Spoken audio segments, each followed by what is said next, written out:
Hello, and I am a nocturnal pagan, and this is going to be my spirit journal. First thing I want to mention is later in the video there will probably be some repeated subjects from my spell work video. However, I feel like when talking about spirits and some of the things I talked about in that video, that I kinda can't do this without repeating some stuff, so I'll apologize about that out front.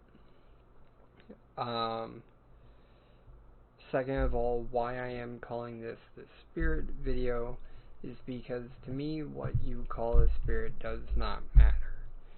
It doesn't matter if you call it ghost, spirit, demon, angel, poltergeist, whatever you want to call it. Because at the end of the day, they're all the same thing.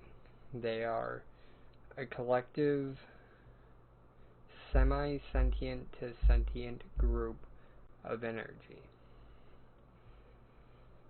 Now I say semi-sentient because while very rare, there may be times that you run into another practitioner's life form. While they are technically sentient, they are sentient enough to complete the task that the other practitioner created them for.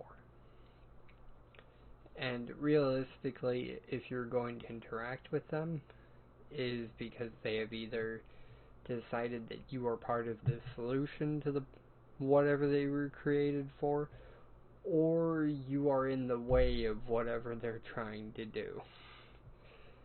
And obviously, depending on that outcome, you're going to have a different interaction with a life form. We'll get into that more a little bit later, but other than that, for the most part, with few exceptions, most spiritual beings do have sentience. They think for themselves, they have their own actions, they have their own free will. They're kind of just like us, only without a physical body. Speaking of interacting with them and the importance of the interaction, it is also important to understand why they're doing what they're doing. Because there are some that are just malicious for the sake of being malicious. I call them negative energy life forms, or negative spirits, whatever you want to call them. However, there are some that are negative for other reasons. Maybe you just bought a new house and you're getting that creepy vibe that somebody's watching you, or like books are flying off the shelf in super extreme cases. Stuff like that. It doesn't necessarily mean that this life form is a negative, or this spirit is a negative spirit. It could be you have moved into a home that the previous owner or a previous owner from years before resides in. You have entered their home. They have no idea why. And you just start making it your own. Like, imagine if somebody broke into your house and just started squatting there. You're probably not going to be happy with them. And you're probably going to try and get them out any way you can. Alternatively, sometimes it might just be with that presence of being watched. It might just be something that wants you to know it's there. It wants to interact with you. There's so many different things that they can do, and why they might do it. It's very important to fully understand their intentions before doing anything else. Granted, you could ignore all that. You could just be like, something's in my house, I don't want it in my house, get it out. Alternatively, you can do that as well. I don't recommend it, simply because what if it's something that wants to help you, wants you wants to help you take care of the location and like bring blessings and stuff like that. And you throw it out just because you don't want it there. It is what it is. So, very much I do recommend looking into them, learning about what they're doing, try and figure out why they're doing it. Do some research on your own location. Figure out what's happened there. Why might it have this spiritual presence?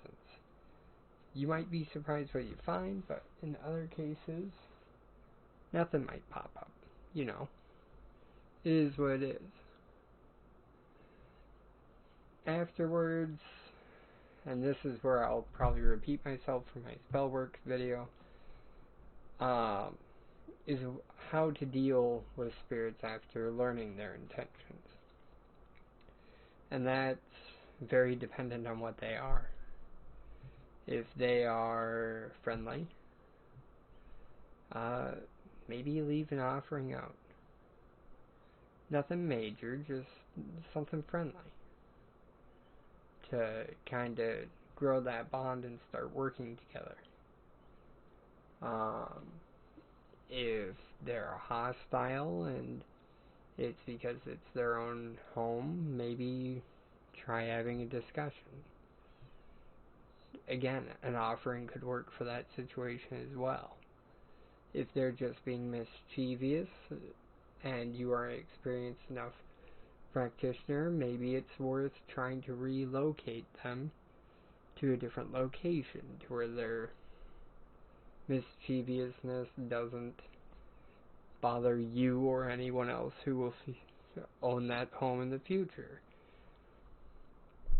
In the rare case you find something that is malicious for the form, just for being malicious, it is worth a banishment in my opinion, or a sealing, or whatever you would want to do.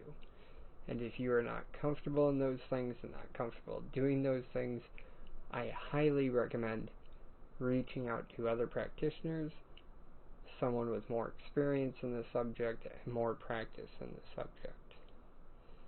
The last thing you want to do is dive headfirst into a brand new subject with something that wants to hurt you just because it can.